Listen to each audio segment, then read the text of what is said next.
Allô, c'est moi Vivi, c'est moi la designer de crochet qui s'amuse. Lui, c'est Jack. C'est mon petit dernier que j'ai créé, qui est en train de se faire tester, ou dépendamment du temps où vous allez voir la vidéo, ça se peut qu'il soit aussi publié. Mais, euh, mais c'est mon petit dernier. Puis souvent, le petit dernier, ben, c'est celui qu'on a une petite préférence, là. Ben, enfin, ouais, oui. Il s'appelle Jack, Jack le nono-orignal. Pourquoi je l'ai appelé le nono-orignal? C'est que Vivi est un petit peu dyslexique et certains mots que j'ai un petit peu de difficulté à prononcer. Donc, orignal, ça sort souvent, non-orignal. Fait que c'est pour ça que je l'ai appelé non-orignal. Je trouvais ça mignon. Et que ce que j'ai décidé de faire pour vous aider, parce que les gens me le demandent, comment mes techniques, comment je fais ceci, comment je fais cela. On voit mes changements de couleur qui sont pratiquement invisibles. On me demande comment je fais. Puis c'est difficile, c'est plus difficile d'expliquer sur Internet, là. Donc, j'ai décidé de faire des vidéos que ce soit un peu plus facile pour vous. Donc, j'espère que ça va vous aider. Moi, je travaille principalement avec la laine Super Bulky, la grosse laine comme ça. Comme ça, c'est mon petit Timéo. Timéo le castor, le bébé castor. Euh, je travaille avec la grosse laine Super Bulky, puis je travaille aussi avec la grosseur numéro 4. Voyons, je me souviens pas, c'est la Worsted ou la Aran. C'est pas mal mes deux grosseurs fétiches, là. C'est pas mal tout ce que j'ai aussi dans ma boutique. Comme la Super Bulky, c'est la... Bon, enfin, la vidéo est à l'envers, là, mais on voit bien que c'est la Bernade. Comme cela, c'est la Bright, la Blanquette Bright, qui offre des couleurs assez extraordinaires. Je les adore. Mais il y en a plein, c'est du fil chenille qu'on peut utiliser, la grosseur numéro 6. Donc, il y a plusieurs marques là, que vous pouvez utiliser, même dans la blanquette, vous pouvez utiliser la Baby Blanquette, la Blanquette Bright, la Sparkle Blanquette aussi, là, que j'utilise pour mes petites licornes, là, parce que celle-là, elle est brillante et je l'aime vraiment beaucoup. Donc, c'est ma laine principale que moi j'utilise, mais ça ne veut pas dire que vous ne pouvez pas utiliser une autre fibre. Comme celui-là, je vais vous montrer mes petites fraises. C'est aussi un patron qui s'en vient bientôt. Je l'ai utilisé, j'ai utilisé la Super Bulky pour faire ma petite fraise. Puis j'ai aussi utilisé le coton. Celui-là, c'est le coton, attendez que je vous montre. C'est le coton, c'est la de Cascade Yarn, la Ultra Pima. Ultra Pima. Fait que j'ai travaillé avec deux fils en même temps pour celui-là. Mais c'est deux petits patrons différents. Qui vont venir probablement gratuitement parce que je vais aussi avoir une infolette bientôt, fait que vous pourrez me suivre aussi plus facilement. Mais c'est vraiment les fils que j'utilise principalement puis que j'adore travailler avec.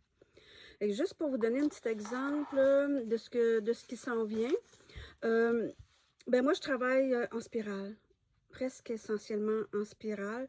Il y a certains morceaux qui sont travaillés en aller-retour, à plat qu'on appelle, là, mais c'est surtout en spirale. C'est vraiment différent du travail en rond. Fait que ça, je vais tout vous expliquer ça. Je commence mes peluches surtout avec un rond magique.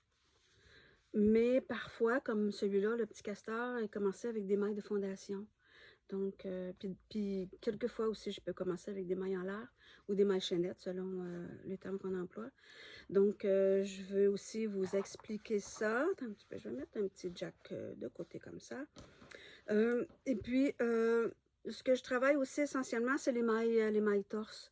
Que ce soit les mailles serrées, les demi-brides, même les brides aussi, je travaille aussi avec des mailles torses. Donc, ça fait un travail un petit peu plus dense, un peu plus serré. Fait que ce qui est vraiment, vraiment, vraiment idéal pour quand on fait des amigurumi. Parce que c'est ce qu'on veut. On ne veut pas laisser une ouverture pour laisser entrevoir la bourre à l'intérieur. Donc, les mailles torses, pour moi, c'est un essentiel quand on fait des amigurumi. Fait que je vais tout vous expliquer ça. La mise en forme aussi, c'est quelque chose qui est vraiment important pour avoir, pour avoir de belles formes. C'est aussi simple que ça.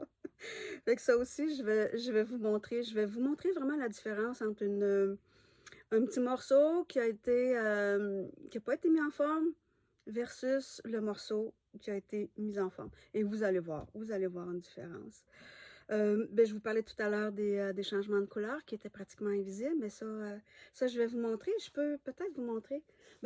Voici Muffin. C'est mon petit raton laveur. Celui-là, il n'est pas en patron encore. Mais ceux que je vous ai montrés, là, mon onorignal, mon petit castor, les autres, ils s'en viennent. Ils sont déjà en patron. Mais c'était juste pour vous montrer que c'est vraiment imperceptible. Là, je le vois un petit peu ici, que j'ai fait mon changement de couleur. Mais c'est vraiment... puis c'est toujours un changement de couleur qu'on travaille en spirale. Donc, on n'a pas besoin de couper le fil, reprendre tout ça. Fait que c'est merveilleux, ça suit bien. Puis, comme celui-là ici, j'alterne. Fait que je suis pas obligée d'attacher à chaque fois mon fil parce qu'il est déjà, il va courir tout le long. Fait que comme ça va être plus facile, puis ça va être mieux. Vous allez voir, ça va être le fun. Ce que je vais parler aussi beaucoup, c'est les yeux sécuritaires. J'ai beaucoup comme mon petit castor, lui, il a des yeux brodés. Et que quand je veux vraiment que ce soit sécuritaire pour les petits bébés, parce que je le dis toujours dans mes articles que je vends, dans mes produits que je vends sur ma boutique en ligne, quand c'est des yeux sécuritaires, j'indique 3 ans et plus. Puis je l'explique aussi pourquoi, parce que selon, j'aurais dû vous dire que je suis basée au Québec, au Canada. Donc, selon l'Agence de santé et sécurité du Canada, pour les enfants de moins de 3 ans, de toute façon, peu importe la confection, la provenance de la peluche, un enfant de moins de 3 ans ne devrait jamais être laissé seul avec une peluche. Donc, et puis ça encore plus quand les yeux, quand on met des petites pièces qui peuvent être un peu plus dangereuses. Comme mes licornes aussi, qui ont des grandes crinières, ça, je le mentionne aussi vraiment, de ne pas le laisser avec un enfant de moins de 3 ans sans surveillance. Sinon, ça peut faire une jolie décoration, le temps que l'enfant grandisse pour pouvoir jouer avec. C'est comme ça, pour moi, c'est une sécurité. Puis, j'ai aussi développé une façon de faire pour que les yeux sécuritaires soient mais encore plus sécuritaires. Parce qu'un œil sécuritaire, c'est comme ça. Tu as 2 morceaux. Tu as une petite pièce comme ça. Fait que tu as ton crochet qui est entre les deux. Et tu viens les pincer comme ça. Et puis, ça fait ça.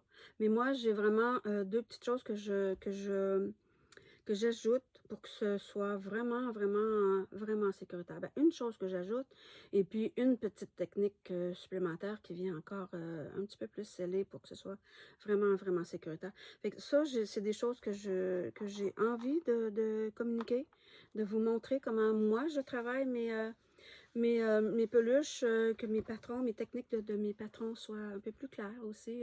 Parce que des fois, écrire, c'est pas ma grande passion d'écrire. Je préfère communiquer plus en verbal comme ça. Donc, j'espère que ça va vous aider.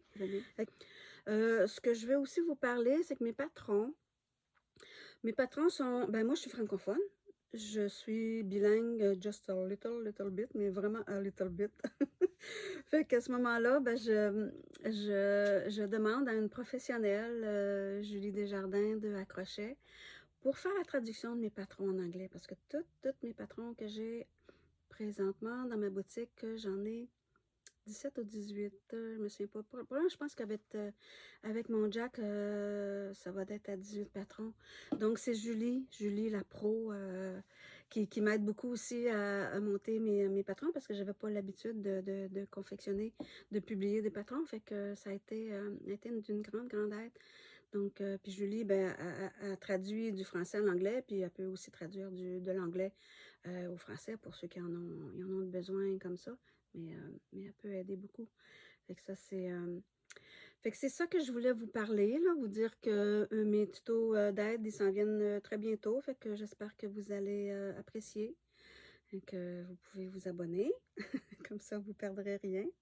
Vous pouvez me faire un petit pouce en l'air aussi, si vous avez aimé. Et puis, comme je vous dis, je vais avoir bientôt une infolettre aussi, fait que je vais venir le communiquer aussi ici.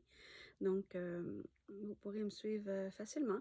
Fait que de toute façon, à la fin du vidéo, vous allez avoir tous les liens pour me rejoindre, me voir ma boutique, ce que je fais, puis ce qui peut possiblement s'en venir aussi comme nouveau patron. Donc, parce que c'est tout moi, c'est toutes mes créations. Donc, c'est sûr que ce que je veux pour le futur, c'est vraiment de tout mettre en patron, tous mes petits amigurumis que j'ai créés. Donc, puis j'en ai plein, j'ai plein la tête de nouveautés qui s'en viennent aussi. Donc, ça aussi, c'est le fun. Donc, ben, je vous dis un gros merci de m'avoir écouté, puis à la prochaine.